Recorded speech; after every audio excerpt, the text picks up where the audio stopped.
खुदावंद यीशु मसीह के अजीम और बाबरकत नाम में आप सबको सलाम। मैं रेवरेंड डॉक्टर जोशुआ चांद जीवीजीएम का फाउंडर और चेयरमैन उनकी हैसियत से आज जीवीजीएम के तमाम पासबानों को, एवेंजलिस्ट को, डीकन्स को, एल्डर्स को क्रिसमस की खुशियां मुबारक कहता हूं और मेरी तरफ से और मेरी सारी फैमिली की तरफ से आप सबको बहुत बहुत क्रिसमस मुबारक हो।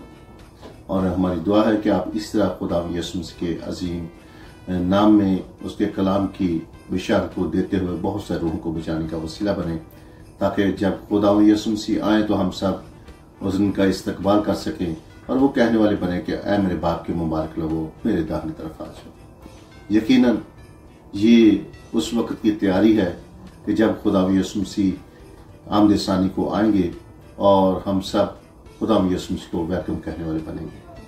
लेकिन आज ये खुशियां जो हैं वो खुदावंद यीशु मसीह के जी उठने की हैं और खुदावंद यीशु मसीह के जी उठने की खुशियां आप सबको मेरी तरफ से और जीवीजीएम की तमाम एग्जीक्यूटिव बोर्ड की तरफ से बहुत बहुत मुबारक हो।